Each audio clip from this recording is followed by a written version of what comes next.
So ఈ మధ్యలో చాలా మంది పిగ్మెంటేషన్ వల్ల అంటే మంగు మచ్చలు అంటారు కొందరు చెంపల పైన, అంటే మంగు మచ్చలు అంటారు పిగ్మెంటేషన్ కొందరు.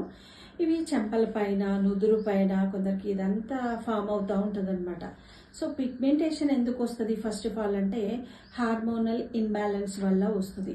అంటే ఒక 45 to 50 ఏజ్ క్రాస్ అవుతున్న వాళ్ళలో హార్మోనల్ ఇన్బ్యాలెన్స్ అంటే వాళ్ళకి మెనోపాజ్ టైం అనేది ఉంటుంది. ఎక్కువ స్త్రీలలోనే వస్తుందండి. సో దాని నుంచి కూడా మనం అధిగమించాలంటే చెప్తాను చిట్కా ఏంటనేది. ఇంకా ఎవరెవరిలో వస్తుంది అని అంటే ఎండకు వెళ్ళి పని చేస్తారు కదా, చాలామంది ఎండలో వర్క్ చేసే వాళ్ళలో వస్తుంది. తర్వాత ఇంకా ఎవరిలో వస్తుందంటే బాగా చిన్నదానికే పెద్ద టెన్షన్ పడుతుంటారు చాలామంది. సమస్యలు అందరికి ఉంటాయి, కానీ సమస్యను అధికం చేసుకొని ఆ బాధపడుతుంటారు చూసారా, వాళ్ళలో టెన్షన్ బాగా ఫీల్ అవుతారు అనమాట. అలాంటి వాళ్ళలో కూడా పిగ్మెంటేషన్ ఎక్కువ వచ్చేసి ఛాన్సెస్ ఉంటాయట.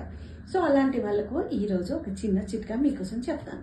ఏంటంటే ఇప్పుడు మనకి ఎర్రపప్పు అంటారు, మైసూర్ పప్పు అంటారు కదా.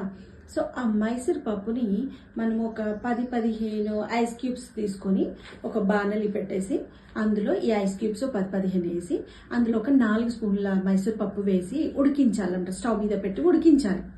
సో అది ఐస్ కరిగేసి అది వాటర్ రూపంలో అయిపోతుంది. అప్పుడు ఉడికిపోతుంది అనమాట. బాగా ఉడికిన తర్వాత కిందికి దించి దాన్ని చల్లార్చి మిక్సీ జార్ తీసుకొని మిక్సీ జార్లో అది వడపోసాలి. అంతా ఉడికిపోతుంది కదా, దగ్గరికి ఉడికిపోయిన తర్వాత అదంతా దగ్గరికి ఉడికిపోయిన తర్వాత చల్లార్చినాక దాన్ని తీసి మిక్సీ జార్లో వేసేసి మెత్తగా కాస్త ఆయిల్ వేసేసి మంచిగా పట్టండి, మెత్తగా పేస్ట్ లాగా చేసేసుకోవాలి. తర్వాత అందులోంచి తీసుకొని ఒక 4 స్పూన్లు అనుకోండి, ఒక 2 స్పూన్లు అది ఆ పేస్ట్ తీసుకొని అందులో 1 స్పూన్ శనగపిండి కలపండి. తర్వాత 1 స్పూన్ అలోవెరా జెల్ కూడా కలపండి. ఇంకా దాంట్లో ఒక 1/2 స్పూన్ రోజ్ వాటర్ కూడా కలపండి. కలిపిన తర్వాత దీన్ని మంచిగా మెత్తగా మొత్తం పేస్ట్ లాగా తయారు చేయండి. బాగా కలపండి. కలిపిన తర్వాత పక్కకు పెట్టుకొని దాన్ని మీకు వీలున్నప్పుడు అంటే మీ టైంని బట్టి ఏ టైం అయినా దీనికి ఇది మార్నింగ్ ఈవినింగ్ అంటూ ఏం లేదండి. దీనిలో ఇంకా మర్చిపోయాను, దీనిలో చిటికెడు పసుపు కూడా కలపండి. కలిపిన తర్వాత బాగా మిక్స్ చేసి పేస్ట్ లాగా అయిన తర్వాత దాన్ని ఎక్కడెక్కడైతే పిగ్మెంటేషన్ ప్రాబ్లం ఉందో అక్కడ ఇది మాస్క్ లాగా వేసేయండి. సో వేసి ఒక 1/2 అవర్ తర్వాత చక్కగా చన్నీళ్ళతో అలా కడిగేసుకోవాలన్నమాట. చన్నీళ్ళతో కడిగేసుకోండి. కాకపోతే ఏంటంటే ఇది డైలీ చెయ్యాలి. మీరు ఒక రోజు 2 రోజులు, వారానికి 2 రోజులు ఇలా కాదు, డైలీ ఇది మీరు చేయడం వల్ల మీకు ఇంకొక డేకి తేడా తెలుస్తూనే ఉంటుంది అనమాట. సో అలాంటి చిట్కాలను మీరు పాటించండి. పిగ్మెంటేషన్ నుంచి దూరం కండి.